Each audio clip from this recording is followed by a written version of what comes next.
the rest of the evening, so we look forward to having them with us. I am operating off multiple screens, so if I accidentally look over here, I promise I'm not ignoring you. That is where you are, so that I can see your faces, and so for time to time, I may glance over there. For those of you who don't know me, my name is Crawford Leavoy. I am the Lincoln Douglas Curriculum Director for the Institute for Speech and Debate. I also serve as the co-chair of the LD Wording Committee for the National Speech and Debate Association. This evening, we have a chance to talk as a conversation, not just about the nationals topic, which will be used at the NSDA National Championship in mid-June, but also the topic selection procedure, debating online, and how you actually get to have a voice in what is being debated next year. And so hopefully this evening, we can discuss a number of different things that will give you some insight into what is going to happen not only at ISD 2020, but also the 2020 and 2021 competitive season. So this is our agenda. Hi, welcome. We are going to introduce, I've introduced myself. I also want to talk to you about the people you have the opportunity to work with this summer. And then obviously we need to talk about this shift online. We have found ourselves at kind of 75 days into this distance learning world. And as camp gets to move online as well, we need to talk about what it means not only for camp, but what it means for competition, what it means for the future of tournaments, and how, just like Lily and I were talking about, we can use our knowledge about backdrops or presentation in order to actually be better performers and debaters. We're also going to talk about where do topics come from. Every time I give a talk, there is some question about where do topics come from, how do we find them, and so we are going to talk briefly about that. And then we're going to talk a little bit about the NSDA Nationals topic, which is resolved. The intergenerational accumulation of wealth is antithetical to democracy. And then for those students who are attending the national championship, we want to talk about prepping for the marathon and how to succeed at nationals. And finally, potentially making the right selection for your summer. So we're going to go ahead and get started and talk a little bit about who you have a chance to work with this summer. This is a little bit more about me in case you really needed to know. I am the Director of Speech and Debate at Durham Academy in Durham, North Carolina. I serve as the District Chair for the Tar Heel East District. I am the co-chair of the LD Wording Committee, and this will be my fifth summer with that process. And I have coached a variety of different styles and levels. Most recently, I had a Lincoln Douglas debater in the semifinal of last year's CFL Grand National Tournament. I've coached a 9th place finish at the NSDA tournament, along with multiple top 10 and top 20 finishes in PF and Congress. And on the national circuit, my Lincoln Douglas debaters have gone on to win Blue Key, the Isidore Newman tournament, and ASU. Lincoln Douglas is certainly a passion of mine. It is what I spend the majority of my time doing, alongside with congressional debate, and then I work with the rest of our team here at Durham Academy throughout this season. This is the rest of our staff, and we hope that you take an opportunity to join us this summer. Spencer Orlowski is a senior instructor and is the Director of Debate at American Heritage Plantation. This year, he coached the champion of the Valley Mid-America Cup, the Blue Key tournament, and a TOC semifinalist. Han Do is also a senior instructor. She coaches LD, policy, and PF in Texas, and has had teams in late elims of Stanford, Harvard, Yale, Newman, and probably about 20 other tournaments. There's too many to list in one slide. This year, we are assisted by an amazing junior instructor who I've had the privilege of getting to know and coach. Bennett Domsick graduates from Durham Academy this year. He championed the Newman tournament, the ASU, and the Cavalier Challenge. He's been the top speaker at the Arizona State tournament. He has gone on to earn 4 TOC bids. He is a great coach and has been working with our novices at Durham Academy, and I look forward for him sharing his knowledge with you this summer. So what is Lincoln Douglas at ISD? There is a variety of different styles out there. Siri, we don't need your help right now. Excuse me. She's always trying to be helpful. There's a variety of different styles out there, and there are camps of different sizes. This is what we say as a staff that we value, that we want focused, tailor instruction to a student's skill level in their interest. So sitting down with students from the first moment and finding out, who are you as a debater? Who do you want to be? And developing a plan to get you there. And then using our 1 week or 2 week model to make sure we're developing that. We also want to make sure that we are centering it around one-on-one coaching hours and drills to work on improvement. So a lot of our schedule as we release it will not only be lab time and the ability to work collaboratively, but also time with instructors one-on-one to make sure that you're getting answers to the questions that you have. We also value constant, direct, and immediate feedback to students. We do that through a form of Google Documents and Google folders so that students have both public and private feedback at all times that they can save, go back to, and say, on this drill, I'm missing this extension. I need to work on this specifically. I think it also helps, just like a ballot review after a tournament, seeing different comments that are continually coming up. We also want to give tangible resources to take home with you concerning argumentation, framework, and philosophy. I understand that camp is a resource that not everyone gets to have. And all too often, students get to come to camp, but know they're going back to teams with colleagues that went to other camps or didn't have the opportunity. There's always an opportunity to share what you learn at ISD with your team, and we want to make sure that you take not only your notes, but our lecture notes and the skills that you learn back. And finally, something that we do that not a lot of camps do is actually preview topic lectures on a range of potential topics for the upcoming season. So last year, we had 7 topic lectures throughout 2 weeks. 4 of those topics actually became topics that were debated this year, and our students started the moment the NSDA released the topic, knowing more about the topic than they would have if they just, saw the social media post or the website drop that morning. So let's talk about online debate. We are shifting into a new world, and people are becoming more and more comfortable with it, but it is certainly something that for the large majority of tournaments will be the norm in the fall versus just a potential opportunity. Debating online starts with becoming familiar and comfortable with the approaching world.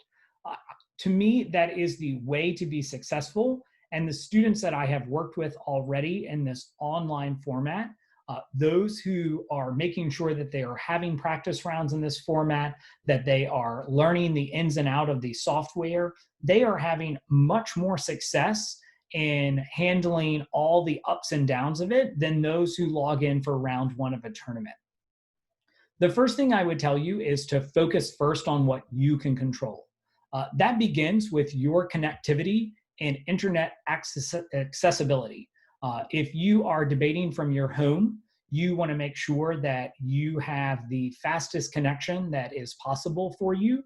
And that doesn't mean that you have to call your internet service provider, but it certainly does mean that you want to either plug in with an Ethernet cord or you want to be close to your Wi-Fi router. There's actually a Wi-Fi router in this room over in the corner because this is where I'm always teaching from. So I have dedicated Wi-Fi signal that doesn't have any obtrusions, which means my Zoom call rarely lags versus if it was just downstairs and I was working on a different floor. You also want to make sure that you secure reliable hardware. That means that you are testing it, that you have put it through the paces. It is not a time to go and get a laptop that you have not used before and try to log on to a debate tournament or to a debate camp. Especially right now with programs like Zoom, they are rolling out updates constantly. And if you are not keeping your program updated, they are actually forcing those updates down. So you want to make sure that you're staying up to date, that you have reliable hardware that you know works. Then I always talk about eliminating problems. What I mean by this is you are going to be entering a tournament on this device. And so there's a couple of things you need to understand how to juggle, which is one, potentially having cases that are on your computer, accessing blocks or other arguments that you want to read, and having the Zoom call. Other than that, we should probably turn off all the other software and minimize as many distractions. I'm giving a presentation right now, so my computer is on Do Not Disturb, so that one, nothing is flashing on my screen so that I all of a sudden lose attention. But at the same time, I'm eliminating what my computer has to run. All too often, debate students have like a Chrome window with maybe 100 tabs open that they're going to go back and read. It's time to close those or put them on another device or save them as PDFs, because when you are debating or when you are participating in camp, you want to have the cleanest ability to have the most power of your computer doing what you need it to do instead of doing some other process. Familiarizing yourself with the software is the next thing that I think is vitally important. There are a variety of software systems out there that people are using for tournaments. The national tournament will use classrooms.cloud. There are tournaments using Yatli. People have been using Discord. We are using Zoom. NSDA campus is rolling out. You want to make sure that round one is not the first time that you are getting into the software and understanding how it works. Making sure that you have a mastery of what it looks like, what its features are, how to solve problems, how to contact someone, puts you at the advantage of being able to quickly log back in if you get disconnected, or if your microphone goes out, how to actually restart the program with the least amount of problems. And most tournaments are offering a time for people to get onto the software prior to it so that there can be this testing phase. I certainly advise you to take advantage of that. And certainly with online debate, the last thing we all need to have is patience. This is a new world for judges, for coaches, and for students. And everyone comes to understand it at different levels and at different speeds. Whereas students may be completely comfortable with Zoom, judges may not be. And so as judges may be solving problems and trying to get into a debate and where they can hear, having patience and not trying to push the issue too much certainly puts you into a world where you control the aspects of how you are operating. And it certainly is going to help everyone stay calm in the long run.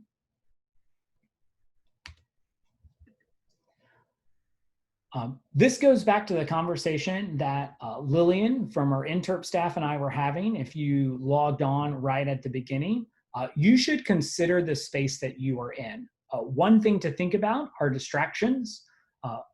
All too often in Zoom calls over the last couple of months, I've watched people have the door behind them. And so every once in a while, you see someone come inside the door, poke in, and then shut it really quick. I've actually turned my desk so that my door to this room is over there. It is going to distract me if someone comes into the room, but it's certainly not going to distract the people that are on my call with me. And I think that's really important, because what you want to do the same way that if you were in a physical tournament space, you don't want someone to be doing something behind you or walking in the room. It takes the judge's attention off of what you are saying. And so you want to consider how to arrange your space to keep your distractions smaller. I think Lillian also offers a very good suggestion that you want to make sure that the space that you are in is appropriate to the work that you are doing if possible. I try to minimize the amount of work that I do in my bedroom or have a bed behind me or turn it to where that can't be seen. If we are going to debate, we tend to dress the part, we tend to act the part. The environment we are in should probably look the part as well. That does not mean that you should go get all of your trophies and line them up behind you in a sea of intimidation. That is not what the goal is. Instead, what you should be doing is making sure that your background is not distracting, that it is simple but not too simple. And I think one thing is, if you've ever seen someone with just the blank wall, it is almost kind of unnerving.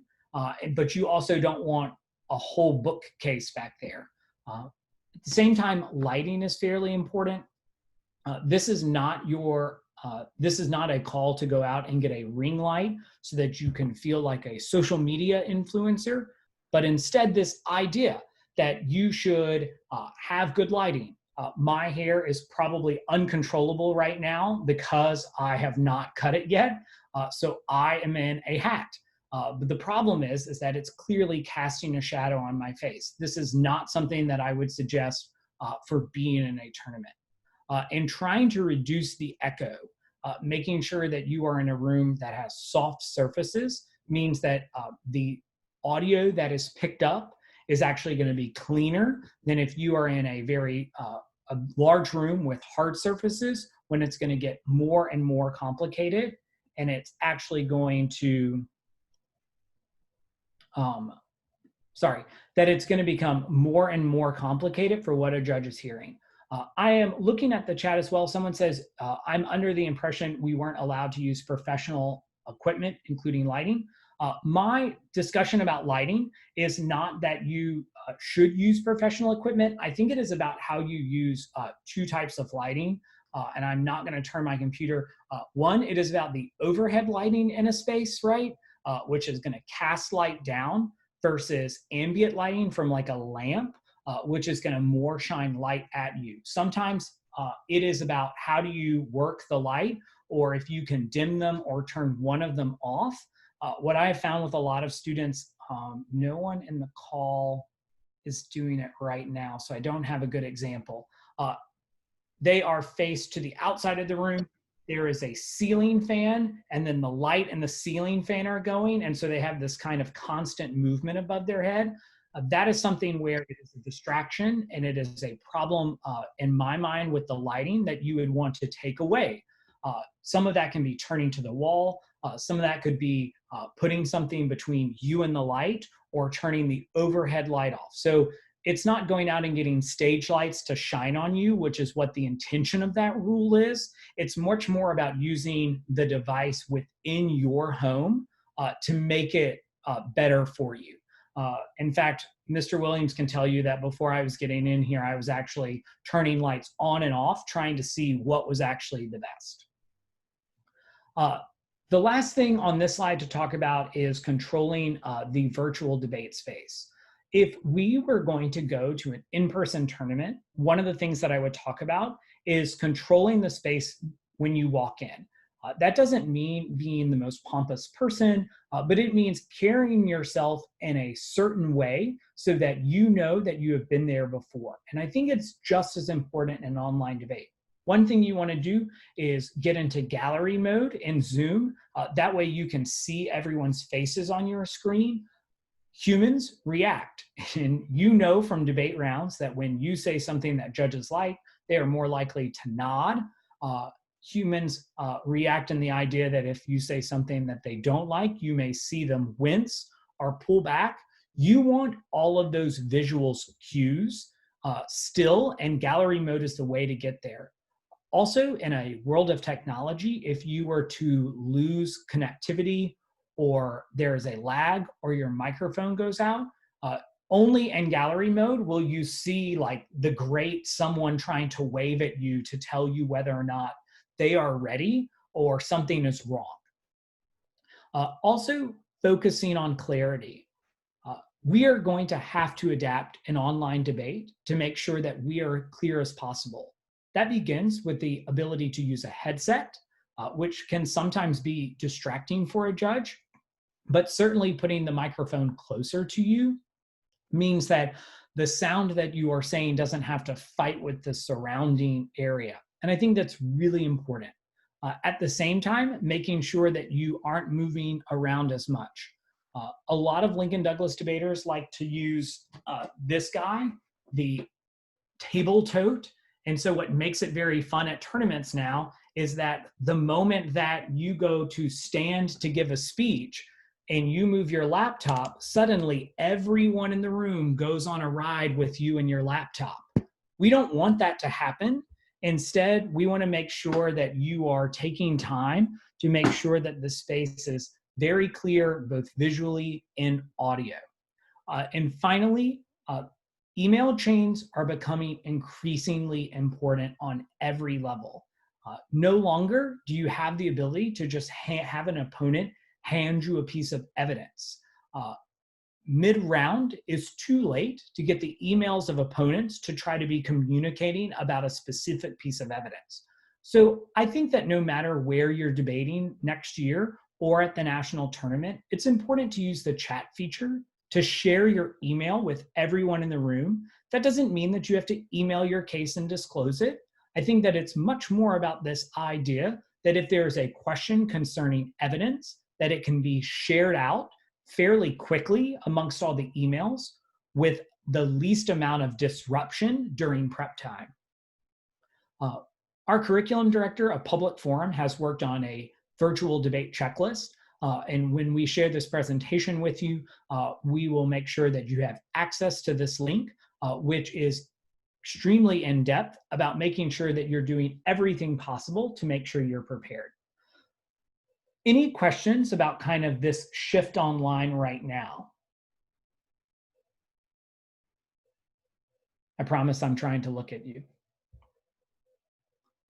All right. Oh, wait, sorry. Could I ask a question? Go ahead, Anna. Okay. I wanted to know, like, your opinion on if, like, I remember you said that headsets can be distracting, or like big headphones so that, the people you're speaking to can hear you. So do you think it would be a better choice to have that headset so the judges can hear you, or do you think its harms outweigh its benefits and that it's too distracting? So what I would do is, in advance of your first competition, is to practice, right? To have someone watch in a Zoom call or as much as you can mimic the software. So notice I'm not using a headset and I don't have a microphone on, right? Like I don't even know if I have one around, but the iPhone plug-in to my laptop where I would have the microphone on like a lapel that's also in an earbud. I think that you want to see if you are clear this way. Most people find that I talk really loud, and so my computer picks me up really well. Also, every once in a while, I'll take a deep breath. The microphone being further away from me means that I'm less likely for you to pick up on this big like that I'm going to make when I do that. I think that sometimes headsets work better for debaters that are quieter or may have diction that loses some words or enunciation. And so that test cycle means that you can practice not only where that headset needs to be, right? Because it doesn't need to be out here. It doesn't need to be super close. And at the same time, I think it is about what you say as, and I kind of talked about it as a distraction. Is it the big gamer headset that, takes up all of the screen? Or is it something that is smaller, that is much more streamlined so that it's functional but not distracting? And I think that using coaches or trusted friends is the best resource. It's about finding what works best for you. For me, I find that I don't need a headset. I also find that I use my hands a lot, so I end up adjusting it a lot, which becomes more distracting. So I choose not to. Does that help you, Anna? Yes, thank you. I also had a question. Yeah. Okay, so this is slightly off topic, but where will these seminars be? Will they be emailed to us, like the recording? I will work with Mr. Williams, who's kind of our admin in this call right now. We will have this on a YouTube channel, but I will make sure we get you a PDF or an accessible copy of this because we have all of your emails. Okay, thank you so much. Yeah. I'm going to talk really briefly about where topics come from. This is specifically because there is a change this year. So Lincoln Douglas topics come from submissions from the public like you. Whether you are a coach, whether you are a parent, whether you are a student, you can submit topics. Currently, the LD topic suggestion screen is open until the end of May 31st. So you have a couple of days to go and submit your topics. Please do so. I think I found it today by Googling NSDA LD topic suggestion, and it pops right up. That is reviewed by a committee of 18 coaches, and it is a 2-week process.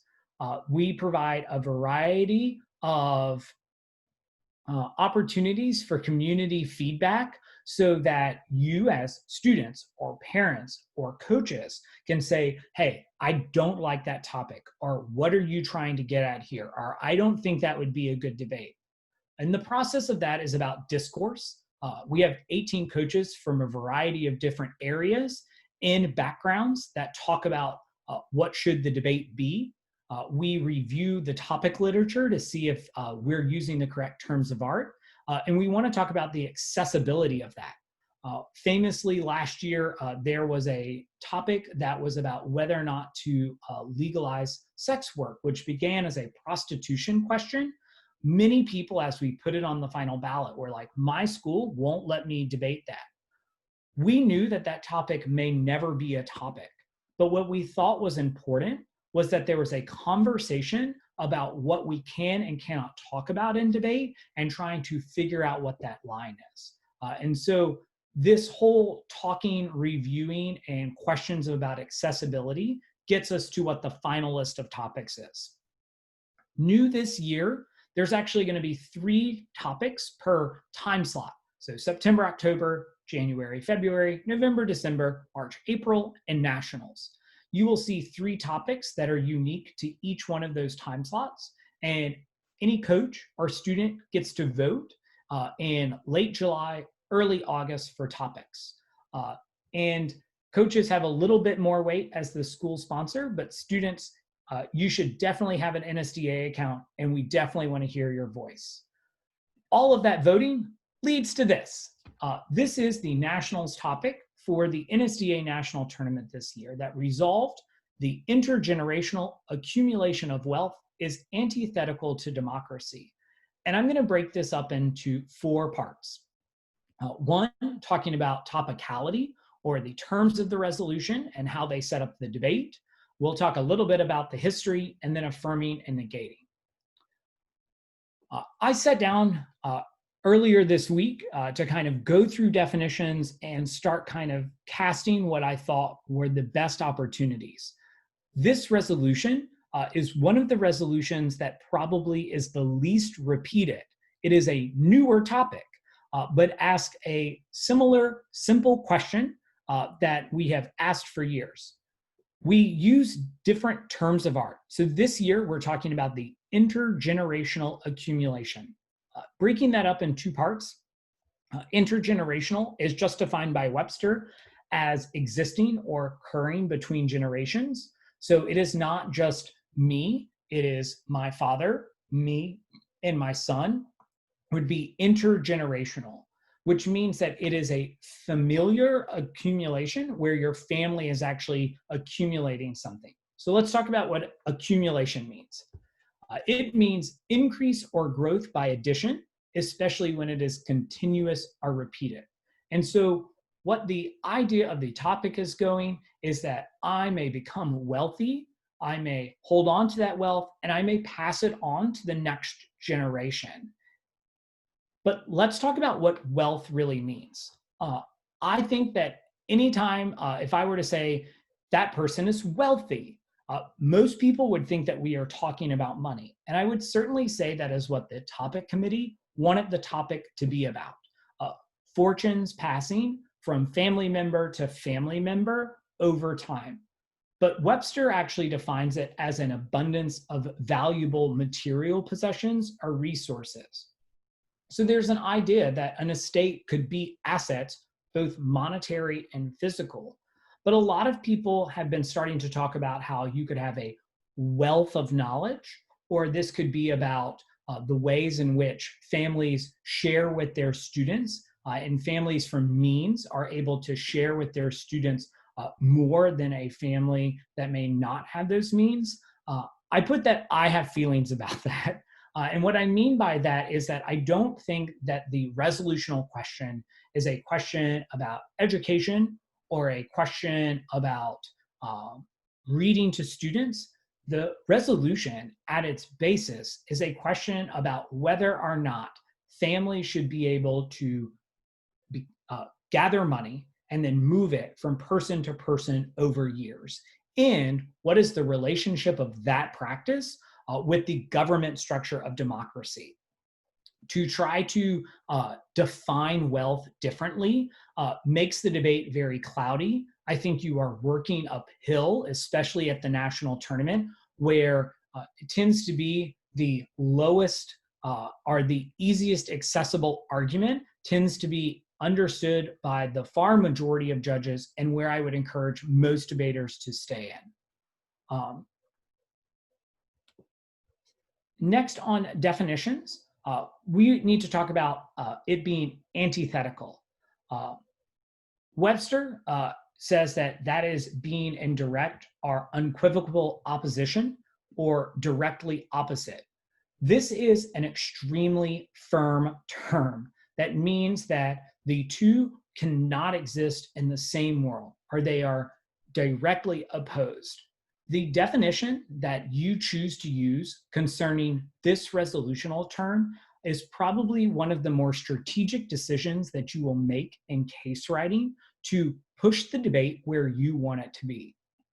For instance, when the affirmative wants to prove that this intergenerational accumulation of wealth is not in line with democracy, a very strong definition, similar to this Webster definition, would be best.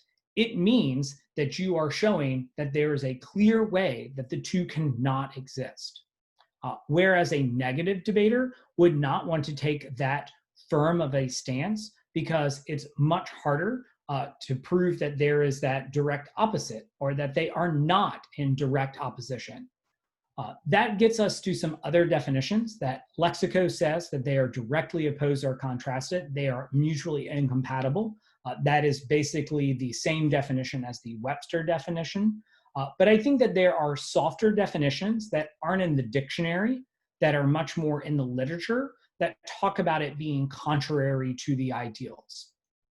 We talked about the strategy in choosing those. And just to take a minute, a student has added, you could argue that early education can only be achieved with wealth, and there's an opportunity gap there. Absolutely. As we start talking about affirming, we are definitely going to talk about opportunity gaps and equality there, which I think you point out. So thank you for that comment. On the idea of democracy, this is hopefully not a word that we need to go very deep in understanding. It is a form of government by the people. I think what's more important is understanding what is characterized by the word democracy. This is a time for a debater, while casing, to think about what are the specific characteristics that you think are democratic ideals that are being eaten away or supported by this intergenerational. Our last comment talks about the opportunity gap or equality. A large number of cases will talk about fairness. A number of negatives will talk about property or natural rights. And it's very important to understand where in these democratic ideals you are determining that you want to identify them on a framework or a definitional level so that you set the debate up for your win. There are some observations that I think I make about the resolution. Knowing that this is one of the resolutions that did not get changed from its original inception meant that its wording was pretty good as submitted. The committee could not improve it. One thing is, it is not US specific. There, you can talk about any democracy, but for the judge pool at nationals, a large majority of judges are going to be more comfortable with you talking about potentially United States-based examples because they've learned about some of those examples in history, they've read about them in the news, and they might not be as familiar with other more global or international examples that are a little bit more difficult to feel comfortable with. We just kind of talked about democracy, and I think this is where you can run wild with me getting to a definition about what does it mean to be a democracy, or what defines democratic ideals that set you up. Don't just read a definition that says democracy is a form of government by people represented by a vote. That doesn't tell anyone what are the ideals behind democracy that are going to be discussed in the resolution.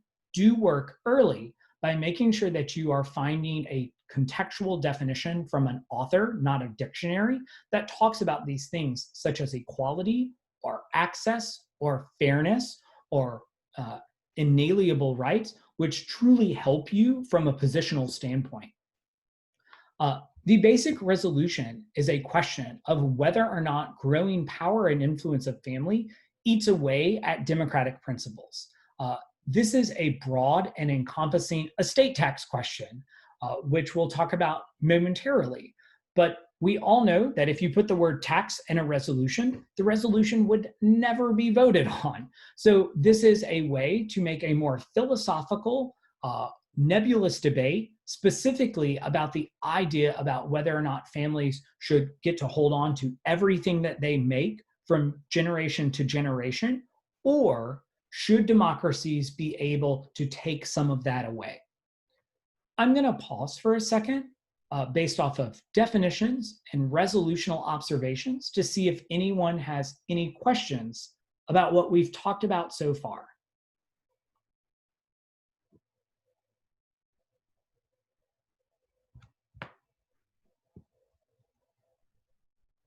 All right. I think a history of intergenerational wealth is really important. And I tried to make the brief and narrow history. So please understand that I have taken thousands of years of international history and I have compiled it to 2 slides. So long ago, you pillaged and plundered to accumulate wealth. If you wanted something, you went and took it from someone else, or you potentially bartered if you were feeling nice. You kept what you took and you gave it to your offspring when you died. Easy to understand. Not so long ago, you were recognized by titles of nobility that you gave to your offspring, and it held a vast amount of power and influence characterized by your house. There are 2 great examples, one in the real world and one in the not real world. In the real world, these titles of nobility and in Great Britain and the United Kingdom show exactly how great houses over time got vast amounts of power and influence from that title, and it was moved to their offspring, and they were able to maintain their rule over small areas for a long period of time. In the not so real world, as I was typing this, I was thinking about Game of Thrones and how people are talking about their house and how they are trying to amass a fortune for themselves and keep it and move it on. There is this idea that has slightly changed. Specific to the United States, we can talk about how the founding fathers, although they are definitely the aristocracy of early America, feared the power that aristocratic classes created.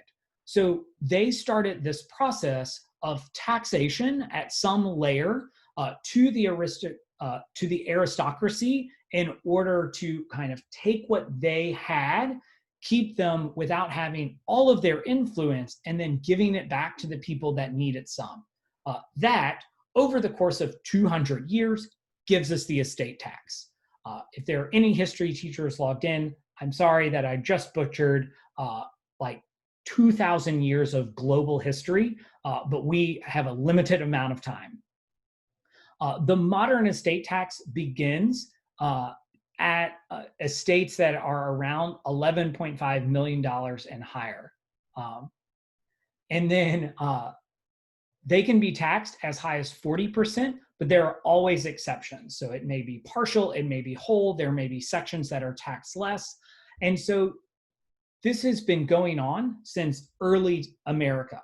But debates starting in the 1960s and 70s have led to changes in the estate tax. And slowly but surely, it applies to less and less within the United States and generates less and less revenue. The estate tax also, as you are doing topic research, is often referred to as the death tax. That is a conservative rhetorical practice because they want you to know that you're going to be taxed even once you die. One thing to think about is that this has been going on. The Vanderbilts and Rockefellers are now the Kennedys, the Bushes, and the Trumps of the world. And these families that amass power and amass influence through their wealth over time, the question is whether or not they should have to give back. There are a number of examples that are very important to understand because you would think that people that are very rich would want to keep all of their money. There are some people who feel that way. There are other people that have very expansive estates who have been trying to protect the estate tax. Bill Gates Sr. is a fine example. He has gone to his billionaire and millionaire buddies and truly said, one of the things that they have said is, we should have an estate tax. I have amassed all of this capital. I should share it with you. Looking over at the chat, that all looks good. We're going to keep moving. Something that is very important is to make sure that you are looking at where this influence comes from and what it means. There are studies galore that talk about campaign influence and campaign donations. That is a small portion of it, but I also think it is just the power that they have. The best example that I can give you without giving you any political spin is the Jeff Bezos versus Donald Trump kind of hatred and story right now. You have the president of the United States who has amassed a great deal of wealth and influence.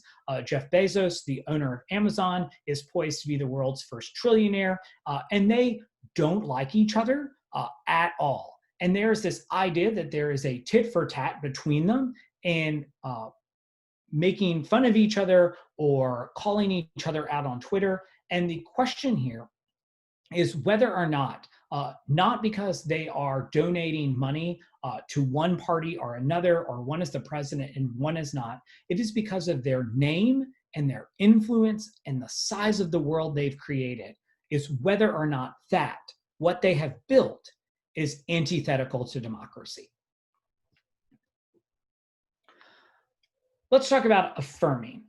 Affirmatives can show that the power and influence gained through the accumulation of wealth are in direct opposition to the things we recognize as democratic ideals. One of the democratic ideals that I think most people talk about automatically is this idea of equality. We are under the belief that the idea behind choosing a democracy as our form of government is to create an equal world for everyone that is part of that government. That is up for debate, and we will talk about that some on the negative, but certainly equality has been an important, but not always achieved part of democracies. But families that amass wealth and influence would not give each their dues. If I have more than you, and we are talking about what each of us are due, there is a question about whether or not what is happening is just. As we talk about justice, a number of different readings from a philosophy side will push you to the John Rawls articles about justice as fairness, in the veil of ignorance and the difference principle. I think these are great things to read. They are even better pieces of philosophy to put in framework to talk about why people would make decisions, because certainly through the thought experiment of the veil of ignorance, we may not choose to be the least well off and instead would try to create a more equal understanding. I would urge some caution here also, because Rawls discussed that some inequity is justified and allowable. It is not a like everyone should have the same argument, but instead that there is going to be some natural inequity that is okay. The crux of this affirmative argument looks at what the great inequity is going to be. Consider this. The heirs of the Walmart fortune, the Walton family alone, have more wealth as a family than the bottom 42% of Americans combined. That's an overwhelming statistic to know that a family has almost more themselves than almost half of our country. And it's not getting any better. There's an estimated $30 trillion that are going to be going out to children of wealthy baby boomers over the next 3 decades. And families are amassing this great centralized power. What has been much more after the Antitrust Act and the breakup of Standard Oil, what we have felt is a much more equal idea. Our society has been pulled because the top has gotten a lot more money. And if you've listened to Bernie Sanders anytime in the past 15 years, you know that the bottom percentage of people aren't gaining more. The last thing is 6 out of the 10 wealthiest Americans are just merely heirs of their fortune. And so we know that there's this intergenerational accumulation. But what's important is to show why that inequity is not compatible with democratic ideals. And so talking about why this inequity has actually broken down the equality that we want it to have in our democracy or in other democracies around the world is paramount to affirmatives to create offense. Something else to think about is if a democracy is about the influence of the common person, does that mean that there is equal influence? There is a Gillens and Page study which shows that our democracy isn't actually that democratic.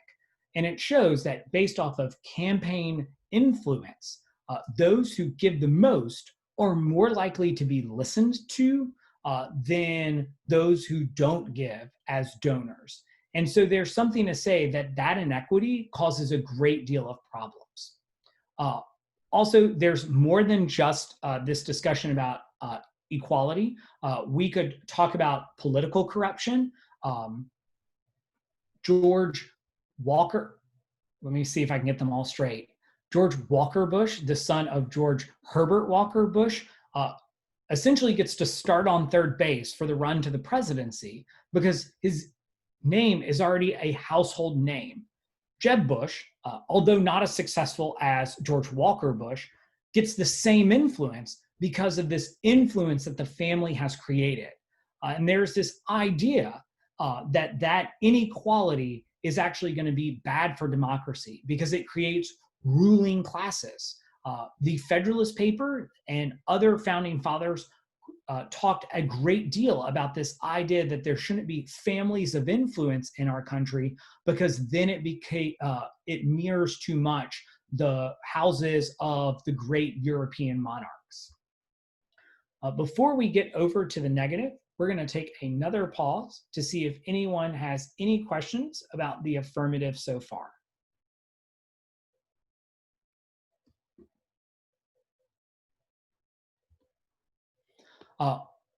Everyone that I have talked to about negating looks at the negative and is like, wow, this is really hard. And I think that that is because it is easy to think about some of these democratic ideals and look at statistics and understand that there seems to be this imbalance.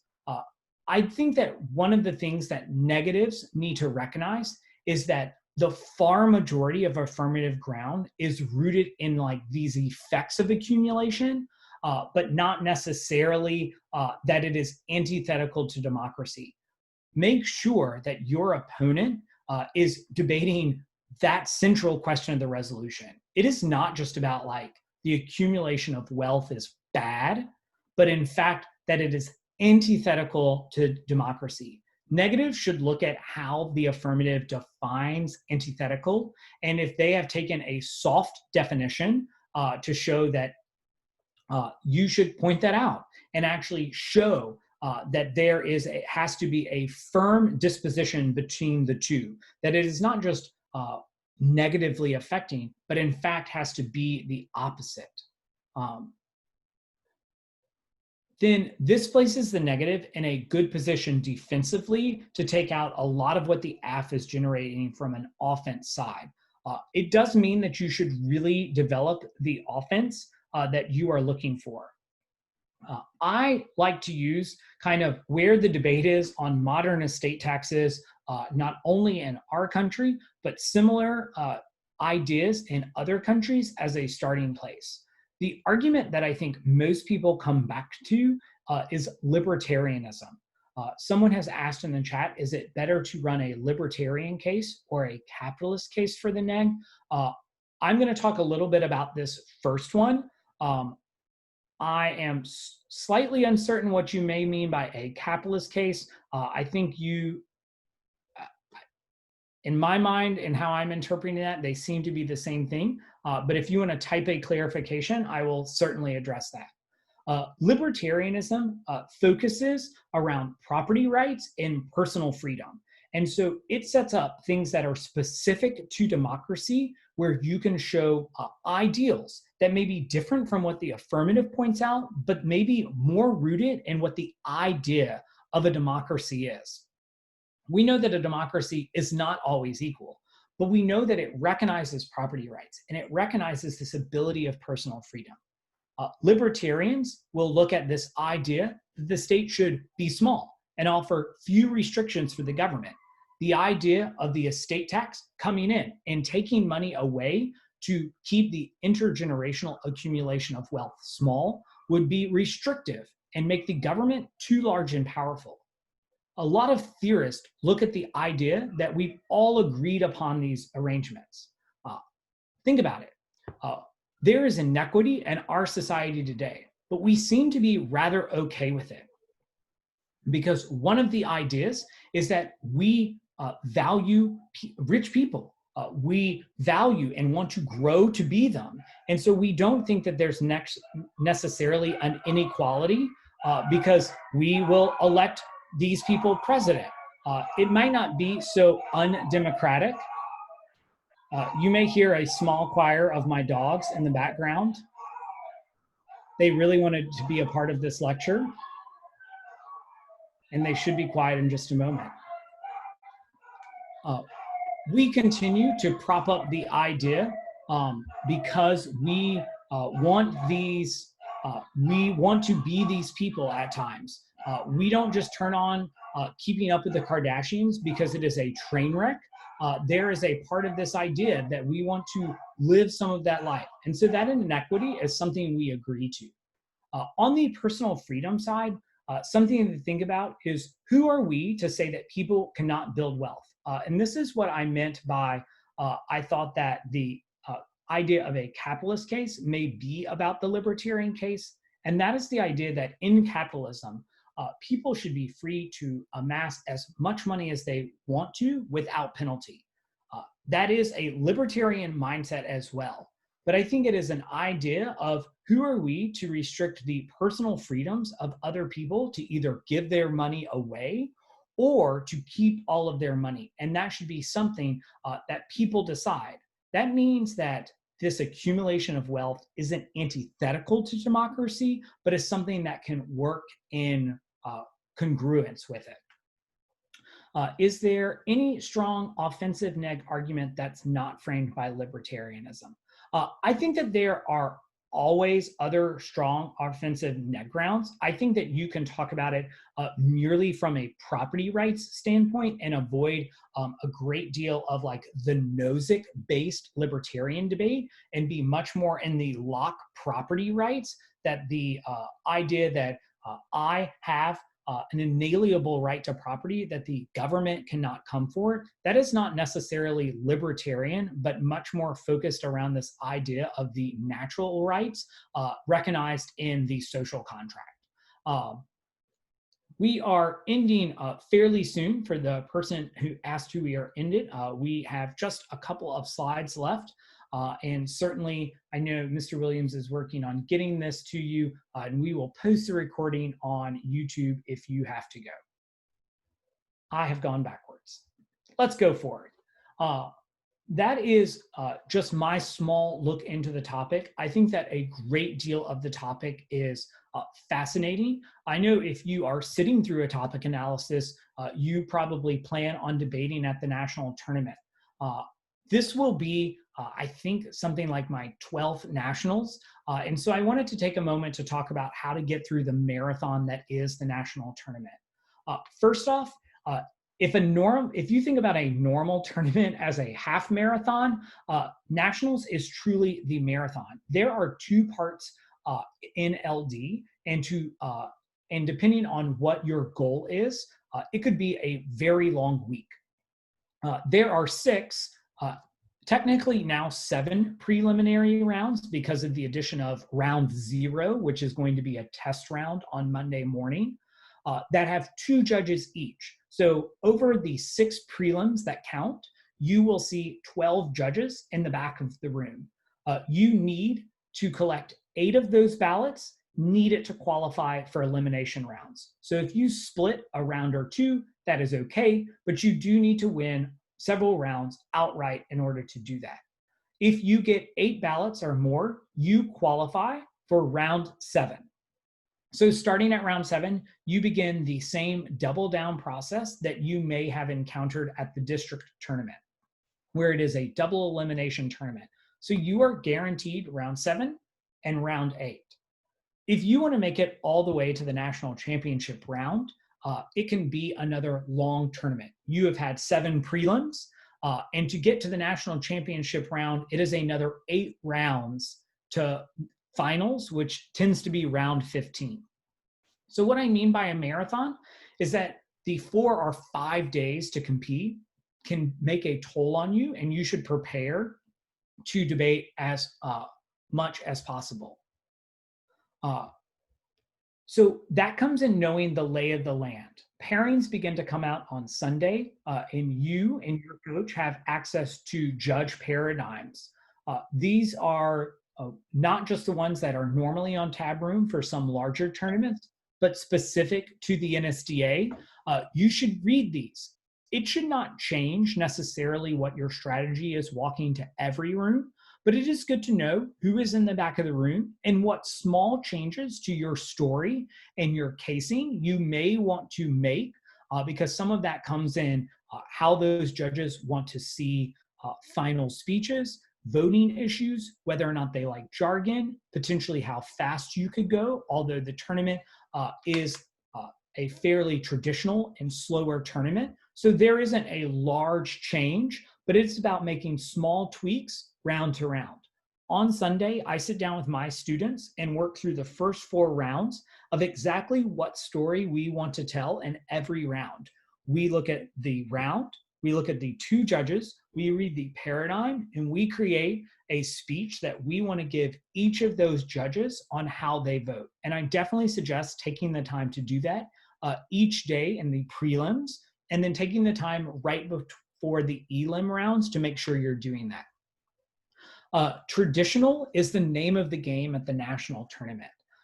Many people have started to write that they think that because it is an online tournament, that there's going to be this great increase of debate judges who are more open to progressive styles. Notice that even my discussion about arguments does not begin to talk about policy-based arguments or critical-based arguments. That is not because I don't like those styles. It is because in my experience at the national tournament, I find that judges are not receptive to that. If these authors are correct, that there's going to be this influence of more progressive judges, I don't find that you are going to get 2 of them in the back of the room in every round, and you are less likely to have success in a round by picking up both ballots by going through this. And then I am the king of saying that stock arguments are sexy. Stock is stock. because it is simple to understand and it is the core of the resolution. You should ask yourself before sitting down and writing cases, what are the true arguments that I cannot deny on each side? Do not avoid those arguments because everyone will know them. Lean into them and understand that judges will get them as well. This is about how to be the better debater and explaining them and responding that your arguments are the truth of the resolution. That is only done through the stock arguments. Going and finding the outside arguments to make that are out of left base tend to not be as successful because judges aren't coming from a place of knowledge and themselves, they're having to learn on the fly with you. There's a question that says, since the tournament will be on Zoom, how will we be receiving links for the rounds? This is rolling out over the next couple of days. And as the Senior Open is this weekend, the community should know a lot more. Tab Room is still going to blast all of the competitors, their pairings, and you will be assigned a room just like 101 or 102.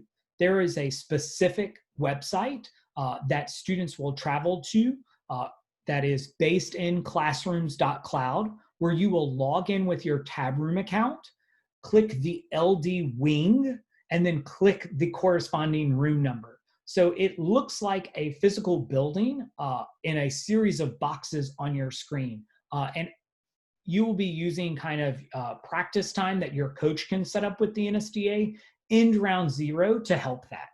And there's a variety of tab staff that are going to be around to help you, as well as emails where you can reach out to the tab staff if there are problems. Behind me are marathon medals, and that is what I do for fun, which is a different conversation about what I consider to be fun. But the marathon that is nationals means that you should treat yourself just like if you were running a race. That means that you should fuel yourself. And for the coaches that are here, that means you too, but please make sure that your debaters are eating. It is hard to sit at home and debate 4 rounds a day if you aren't putting calories into your body. Hydration is important. The more that someone talks, it is more than likely going to dry out their mouth. And when people are hydrated, they are performing at their best. Use round 0 on Monday to your advantage. Use it as an ability to get comfortable, to know what works and what doesn't work, and to change the plan before round 1 if need be. But absolutely, you should walk into round 0 knowing that it is your 10th or 12th practice round on the topic. You have had rounds with your coach or a teammate or another member in the speech and debate community, and you feel ready.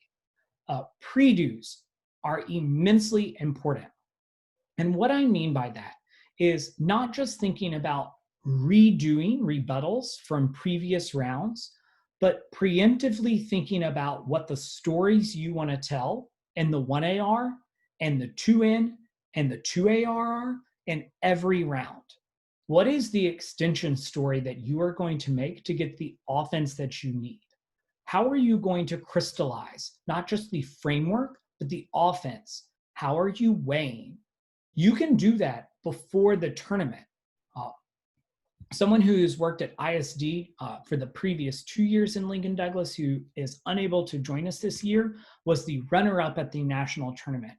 And when I saw them at the national tournament before round 1, they were standing at a wall giving the 2AR. It was the same 2AR they gave in every affirmative round.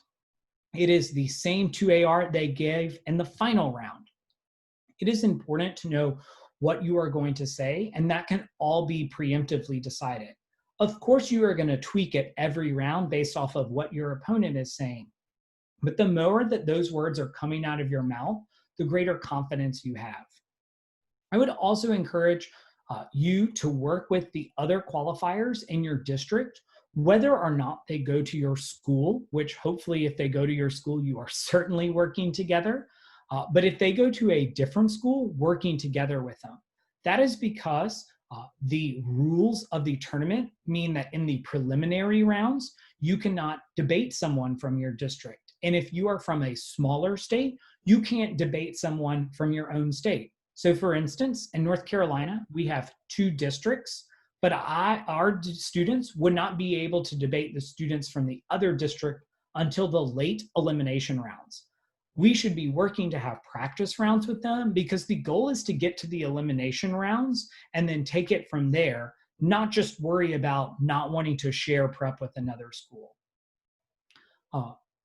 The final part of this is that you want to combat the clout, which gets a little bit easier this year.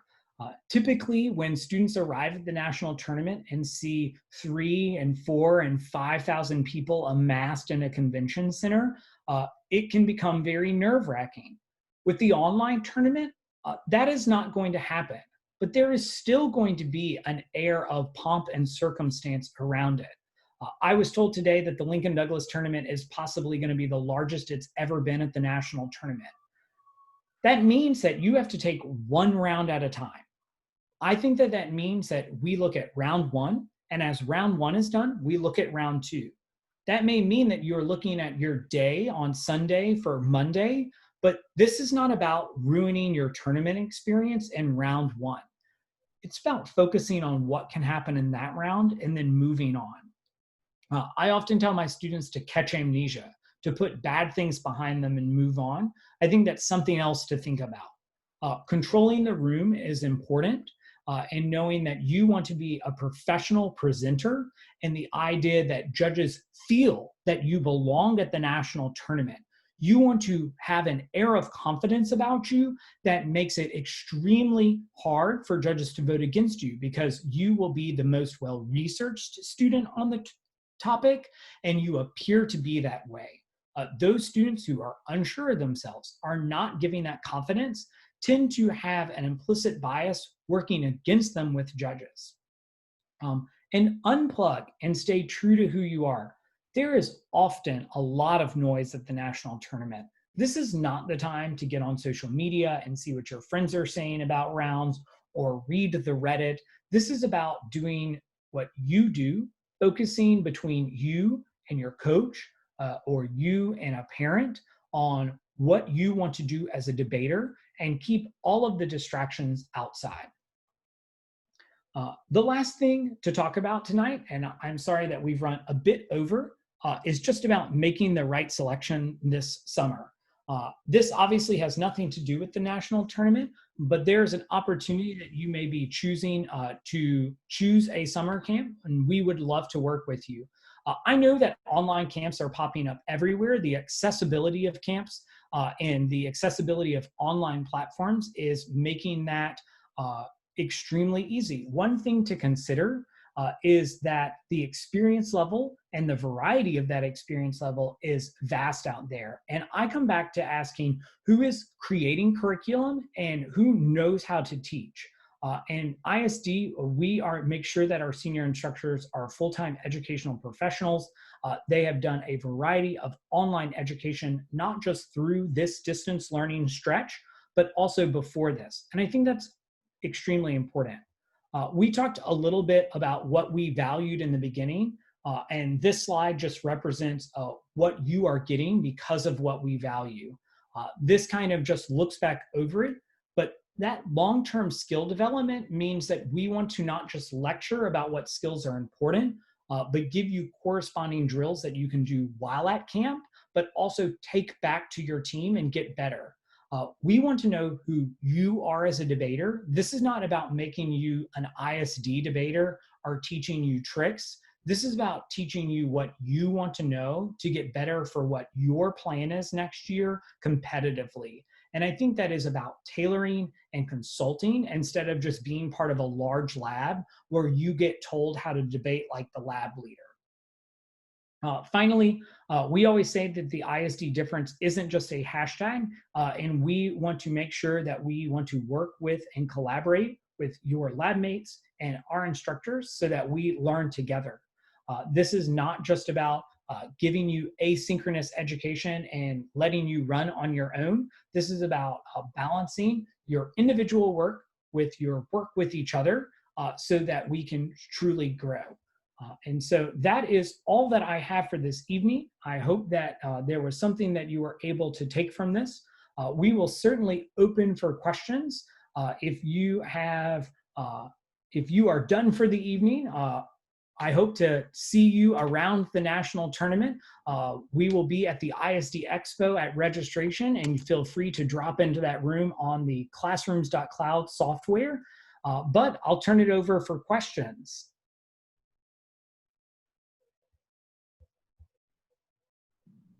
Hi, I was wondering.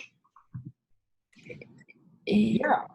I was wondering that if in preparation for nationals, if you would be doing any more of these Zooms explaining or elaborating more on the topics, or is ISD doing that separately, or are you doing those? Before nationals, we have just planned a series of these seminars that are one per each division. We do not have another one planned for LD right now. That may be something that we choose to do, but right now I know that the rest of our LD staff is working on getting their students ready, and so some of that development is turning kind of inward. But certainly, if you have questions about the topic, my email is typically readily available on the internet or in my judge paradigm. I'd always be willing to answer a one-on-one question. Thank you so much. Yeah. Oh, I have a question too. Yeah. So earlier in the comment box, I asked if you would be able to email this. Like, will you finally be able to do it, or will we just go look for the video on YouTube? That is going to be something that the administrative side is working on. I think they responded to you that they were going to be working on making that happen and trying to get the PowerPoint posted somewhere. So we'll be working on that throughout the course of the evening. Okay, perfect. Thank you so much. Any other questions? I have a question kind of inspired by when you brought up Jeff Bezos. Do you see room for sort of arguments on the neg? And I guess whether this sounds squirrely or is even worth pursuing, of kind of stripping intergenerational from the question and saying that, you know, someone like Bezos, like the problem isn't so much the intergenerational aspect, it is wealth in general. And that there's like this potential for wealth to be problematic even before it reaches an intergenerational stage. Is that an argument that one can make? Yes. Do I think that it's extra T? Yes, right? If you are the negative and you get up and you say, this is not a question of intergenerational, but a question of just the ability to accumulate mass amounts of wealth. Bill Maher had a fascinating segment specific to Bezos on his show like last Friday night, just about how ridiculous it is that Bezos is making this much money. You would get up in the 1N and you would rail on this. And I would get up in the 1A and be like, yes, that's all true and not a reason to negate. It is not just about making that much money. That is not the resolutional question. The resolutional question is, can I take that money and then give it to my offspring? And it's that bad that I am starting my children off on the third base of wealth. And I think I have really loved in preparation watching a number of YouTube videos on this topic. They like, please don't just, not YouTube videos, TED Talks, which are on YouTube.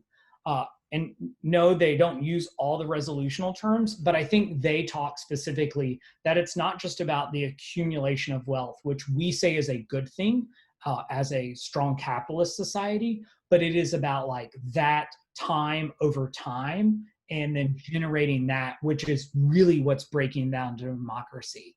It's not that Bezos is, it's that, you know, Bezos's great-great-grandchildren who are going to start with like $6 billion a piece. That's problematic because they haven't worked. Thanks, that's helpful. Yeah.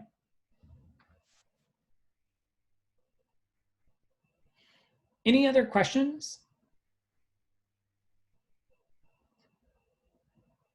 We always want to be accessible. And like I said, if you can find my judge paradigm or work the Google, you will find my email out there. It is just crawford.leavoy@da.org. Feel free to shoot me an email. Especially, I would say, keep a watch on the social media of the NSDA as we start to release topics. We would love to hear your feedback. And we would love for you to vote once those topics get to the voting stage in August. Thank you for your time tonight. This has been extremely fun to spend some time with you. I look forward to you having your nationals experience. And if there's anything I can do for you, let me know.